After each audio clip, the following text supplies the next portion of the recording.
Hi guys, it's Nicole Upchurch. I'm here today in Francisco Adaro's art studio with Speed Bump, Johnson the Chicken, Salvador Doggy, and Francisco.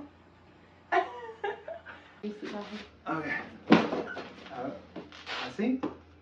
Yeah. How we look okay, more or less? Yeah, I think this is chill. Salud. I'm here today with Francisco in his art studio located in his home. And he's going to talk to us a little bit about his art, his story, and kind of how the gallery started. So we do have today baby Ryan. You'll see her here in a moment. She's running around playing with the possum, the goats, the cats, and the dogs. Do you have one cat or two cats? One cat. Oh, one cat. So far, yeah. Some chickens. They have a whole farm here. So kind of tell us about that. Tell us about your home. Tell us about how you do your work at home. And kind of like just your life. All right. Well, my name is Francisco Adaro. I do mostly paintings, oil paintings. And I work here with my family. It's the back of my house. As you can see, we are very relaxed here. and well, here is my daughter Ryan, and usually Oliveria is around, is my other son, and we I just work here with my family around and all my creatures. Yeah. And I have my oil studio painting studio, you know, where I usually dreaming on my world that I have created.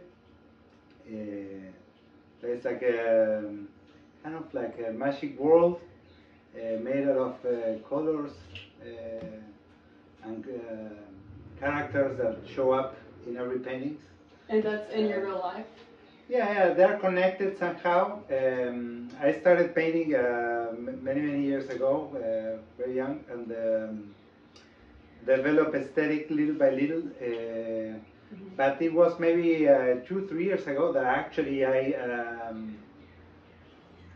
really connect with this story. Yeah, because you know, through the years I tried different things, and just play around a lot, changing styles. I never really, you know, I was like the clear example of a starving artist, always trying different things, you know, like, right. You know. Well, everyone has to start there. Yeah. Right? As I was telling you, so yes, the paintings tell this story. In chronological order to a story?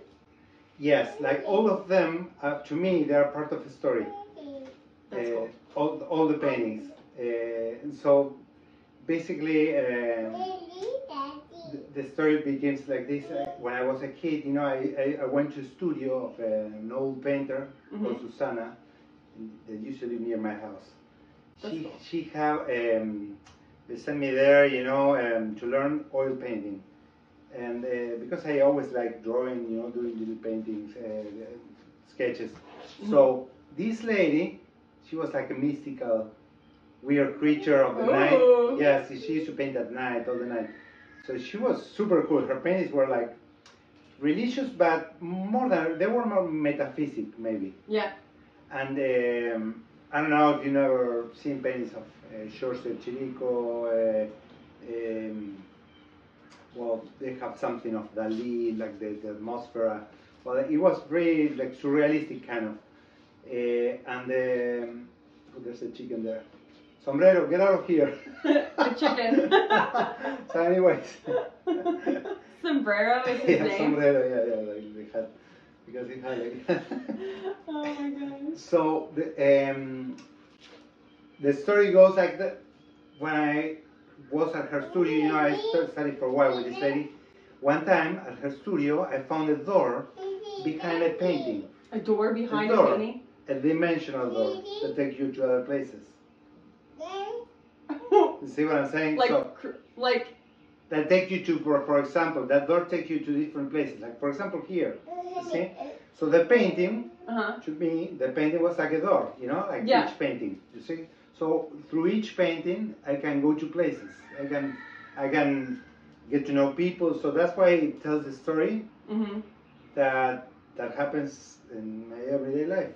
Right. So I get to know you. I get to know different people, and you know, some things make it into a painting, some things not. But well, since that day, you know, in the studio of Susana, I understood that the paintings are something that they make you, they touch you deeply, you know, and they make you travel. It's the travel of the trip of life, maybe, you know, like it takes you different places. Yeah. To meet people, things that happen in your life, everything make it into there and it's your story, you know. So it's been fun. It's been a fun trip, you know, like doing all these things. Very long trip. Yeah, and also it's like a journey of self-discovery, you know, and getting to know your line. To me, the line is very important. The lines? Yeah. That's why it's important that I, to me, the fact of doing it myself. Mm-hmm. For a while, I used to work with use photographic references to make work. You know, like the painting you saw a little bit ago here.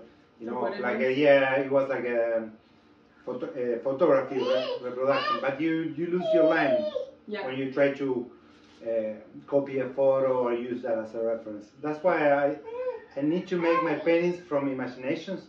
Mm-hmm. You know. Even though they can be clumsy, you know, like it's my own way of doing it, but they need to be done from my memory, not from, not using a photography. So well, you know. Yeah, I mean, so you could, this image you could have seen in real life, but however it looked in real life, this is how it looked to you. Exactly. And that's why it's important, the line, to me, that it's my own way of doing things. And you will find in a lot of pieces the lines they meet in a point. Yeah. I have it's like a tick. It's like a how you call it? No, it's like a tick, like a talk. Like something obsessive compulsive behavior, maybe like yeah. You know, that when you need to make the lines coincident in one spot. Yeah. I don't know why, but I have that. You won't do it, or you do? No, I do it. I guess it's something curious thing about my works. I don't go to therapy or anything like that. I've never been, but I know that it's something related to my mentality that makes me do that. Right. Curiosity. Yeah, but that's super cool that you acknowledge yourself to that point and acknowledge your own work. Yeah, it's been a process, you know, getting to know all those things, you know, of my work, and I just have fun doing it, you know. It's yeah. I think it's a good moment now for me because kind of like through the years you clear up many things about your own way of doing things and your own work. So it's been fun. So how has your artwork evolved? You kind of mentioned this earlier. How has your artwork evolved throughout time? You said used to you kind of... Well, my paintings used to be... I'm from Argentina, from Buenos Aires. And I worked doing paintings since I was maybe, I don't know... Well, since very little I used to draw, you know, like that. Then I went to take some lessons, then I went to university, all that. And at the beginning, they used to be very, I used to like a lot Egon Schiele. Egon Schiele, that is a painter, you do a lot of drawing more than painting. Mm-hmm. But Egon Schiele, I like a lot of paintings, not all the masters, right? But a lot of Italian painters like Masaccio and all the great master painters. Mm-hmm. But it took a lot of that line work. My paintings at the beginning, like cleaned a lot. I also like the atmosphere of the painting, the metaphysic painters. Mm-hmm. And then through the years, you know, while I first started maybe doing some surrealistic things, then it became darker and darker through the years. I think maybe it's because of the city. Yeah. You know, city life is different. It's faster. Doesn't matter spicy or violent, maybe. Yeah. And a lot of cool things about the city of Buenos Aires. Also, it was my years of University of Art and all that. So it was super cool. And you know, a lot of people. And so they have that. They were a little bit more violent, and they have some darkness to it. So they evolved from there into making some more photographic work through the years. And that was great. I had a lot of fun doing that, but it wasn't me deeply, you know. It wasn't telling my story, my personal story. It was more like trying to make works, you know, like that I feel good about them because they look good. They have like an aesthetic that I really like, but they didn't connect entirely to me.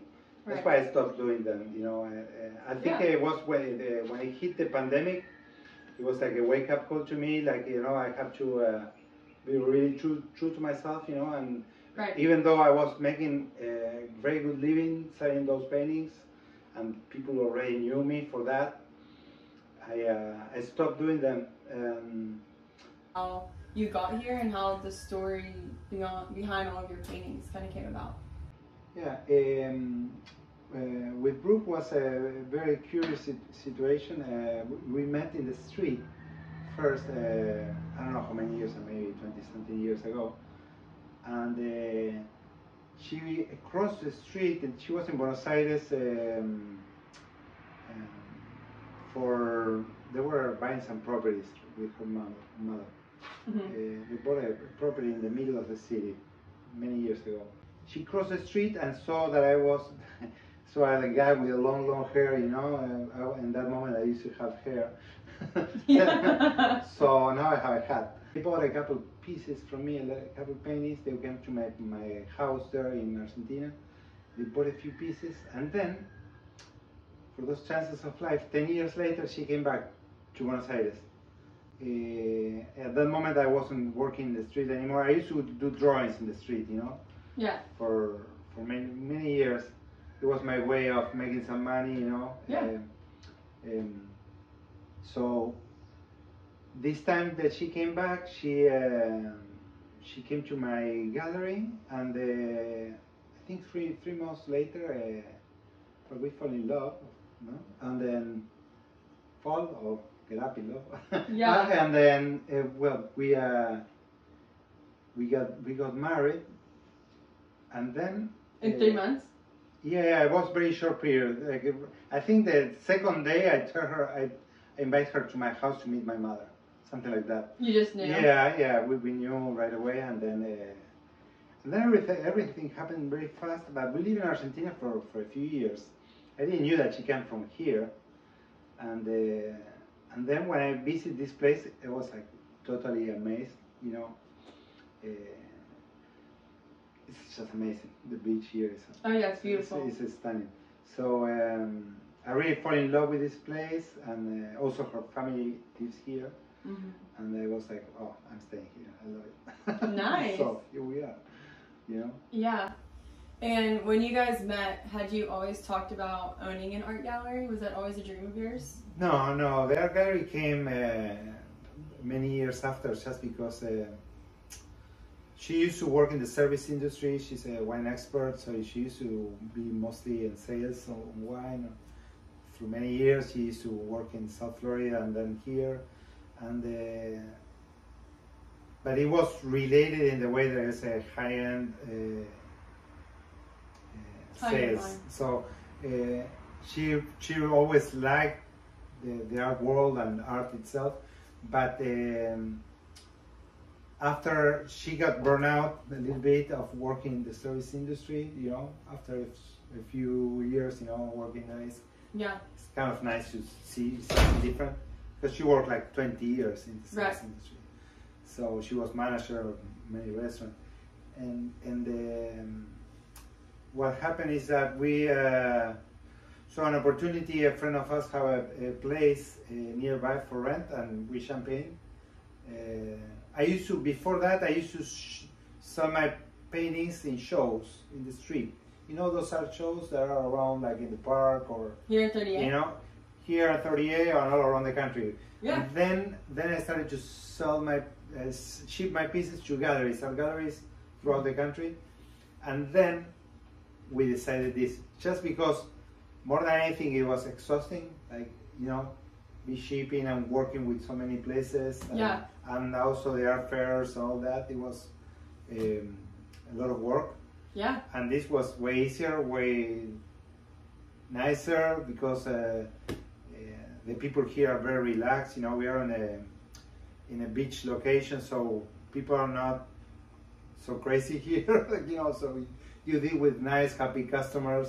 Yes. Like not like, and also it's because people. I think when you are in a place for a while, people can get to know you, know your story, what you're about. You know, and you're not trying to be a sales force, you know, like trying to convince people of anything, you know. I think by just being yourself and being around for a while, people get to know you and just hang out with you. And really our customers, like a lot of clients in the gallery, they're friends. They just come always to the gallery to see Speed Bump or Salvador, you know. They just come for a mate or to drink a beer. You know, we have many of our clients, you know, for many years. Mm-hmm. So it's a fun business to be in, because I've never been a business person. I always been a little bit maybe in the air, you know, with my work. The world of the art, you know, it's not very related. Not that it's against or anything, but it's just never been into that. I mean, if you want to make money, if anybody of you over there want to make money, don't get into this. If it's for the making of the money, right? I mean, just do it because you love it. But I mean, but Brooke, on the other hand, she really knows about all that world, the business or sales, etc. So she knew how to put it together, you know, how to engage with the community here and develop the whole concept. Right. So it was like a teamwork, but you know, mostly Brooke, because she knows. Yeah, it was a teamwork in the way that I do the drawings and the paintings. And then Brooke does that. And then Brooke will bring $3 million artists that are better, you know, whatever, you know. But now we began with 3 or 4 of my paintings, and since I'm slow, you know, we really have to bring a lot of other artists, because I just, you know, and there was a big space with 3 paintings, you know, it doesn't make sense, you know. So right. It was cool because first we got to know a lot of artists, you know, and get to understand, you know, how is the process of different crafters, not just painters, you know, and it was a lot of fun, you know. Yeah. It's been now maybe 10 years of doing it. And it's still fun. Yeah, no, but I mean, it's fun to develop a relation, you know, like, because it's not just a painter or somebody that you don't know, like somewhere else, you know. It's there are families, you know, like it's just like Brooke and me, and you know, they're usually it's teamwork on the people that we bring all the work to the galleries. You know, sometimes even the kids, you know, helping with the craft. You said, you know, if you want to make a lot of money, like being in the art industry isn't the way to do it. But I think that being in the art industry gives you a really good way to make a decent amount of money, but to also have the life that you want. Because I feel like the gallery has given like a support for you and Brooke to work together and like be home with your kids, have this, have a home in Italy, have your chickens, have your goats, and like have everything that you want, really. Yeah, it's been amazing. Yeah, and I don't know how it happened really, because back to that brick thing. Yeah, you know how it goes. Like, you know, you just put one brick after the other, and then you have a house. And now you know, you get lost in the process. You know, he's doing things. Yeah, you're like, I've just been painting. Yeah, and I think I think more with the kids around and everything. It's just you lose track of everything really. I don't know what happened, but we are here. But we're here. I'm talking here to my friend Nicole. Yeah. Whatever. It is how it is, but it's beautiful. Yeah, it's amazing. Yeah, art, and more because it's really a nice industry to be in because it's quiet. You experience it in the gallery, you know. It's not like we are like crazy people like I want to eat, please, like, you know, please nothing, you know, screaming to you or you know, or nothing. Or the people that come to us, like, it's super nice, you know. Every now and then there's a kid that trying to break something. It's hey, right. That's that. Well, and even just being in the art community in general is just super uplifting, and everyone is really just trying to build each other up, and that's not in all industries, I would say. Yeah. And I'm sure it's not always like that, but as far as 30A goes, I mean, it's pretty good. Yeah, but there's a fact. I hear one time that you know the people that put gas stations, they put it for a reason next to the other one. It to brings compete? More, no, it's not to compete. Yeah, they compete.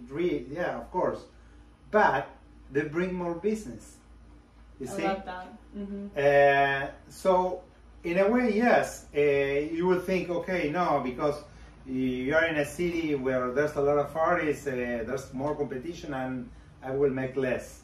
It's not. It doesn't work like that. No, collaboration is important. Yeah, collaboration, and also it actually helps a lot to have more artists. And here, it's amazing group of artists here on 38. Oh yeah, and sometimes I feel like there can be like a subtle reminder of maybe a memory or a feeling that someone once had that they can see in a painting or a piece of art. And then once that connection is there, it's something that they can relate to and remember to every day. It's like a reminder. And it's like a form of human connection. Oh yeah. You never know why people will like some piece or other. It will be to you is not important, but you know they see something that reminds them of a situation or a person or a cat or anything, you know, right. that connects to them, you know, and you are maybe doing it for other reasons, you know, like really the story goes in different directions for me. Yeah. But they read it their own way because everybody goes around through life, you know, with their own mambo, you know, with their own thing. Right. So, you know, I'm nobody to tell them what to see in my paintings, you know, so it's... Right. And I think that's something at Adaro that we have done a really good job at, is just like being authentic. Yeah. And and you started that, like your paintings, I mean, if you think about it, we're colors, awesome.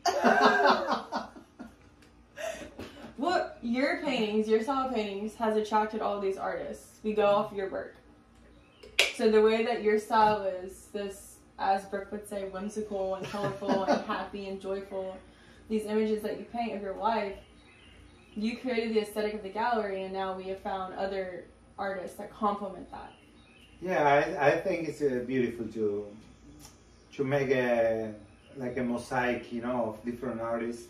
To me, the art gallery itself, to me, is a piece of art. Putting together all these little different pieces and different stories. I think it's super fun, you know, because it's not just doing my work, you know, and it's a group work that I love to share, you know, with you and Brooke and all of the people that show up at the gallery. For sure. You want to come talk? Brooke doesn't want to talk. We were hyping up the gallery, basically. As you should. Yeah, exactly. Earlier he was like, yeah, I don't know how this happened, like, I just paint, and then Brooke, she just, I don't know, it was just 5 years later and we're here. That's basically it. And we got jokes. Man that remembers many details. Yeah.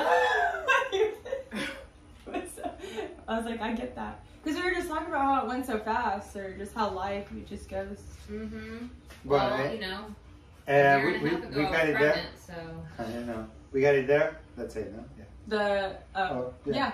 Yeah. We're good. did you get to see Speed Bump? Eventually we got. We should show Speed Bump. Okay. That's where Brooke is gonna go. Okay, yeah, we're done there. But yeah, we're gonna see Speed Bump. That was super fun. Chiquita, well, thank you very much for coming, Chiquita. Thank you. Thank you for having me in your studios today. Yeah. I mean, I think It was a lot of fun. it is fun. Oi, here comes the fun. Here comes Speed Bump. Oh. For The those real of you reason that I'm here. I know. for those of you that don't know, this is Speed Bump.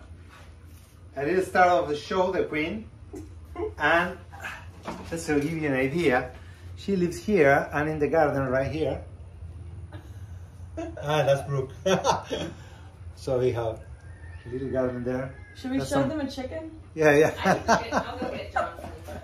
But now Johnson. And the goats are there on the back, so. The chickens get scared when they're near Speed Bump. Oh yeah, they don't like possums, yeah. for very good reasons. Yeah. But Speed Bump would never do anything. No. So Speed Bump is the most domesticated animal I've ever met, and she is a pet possum, and she loves to cuddle. Talk about authentic. Well, Speed Bump actually made it into a few paintings. Oh yeah. Actually, I think I was going to put Speed Bump around here. A little painting like that. You should. So well, I gotta get my shirt every on. painting have a group of my creatures that are around me or my studio here. Well, it's just like the simplicity and the beauty of life, I feel like, is what your paintings represent for everyone. Like the small little but big things that we sometimes overlook. It's funny, no? How we are, like if I ask you, what would you paint if you were to be a painter? What would you put in a painting? Moons and sunsets, butterflies, flowers. A lot of eyes. I feel like I would draw a lot of eyes. But I guess maybe that's how I see the world. There you go. But when it comes to my writing, I don't paint that, or I don't write that happily. Well, no, it doesn't have to be happy. No, it has to be something that connects to you, Right. or that captivates your attention. It can be a horror story. I mean, it's great. Right.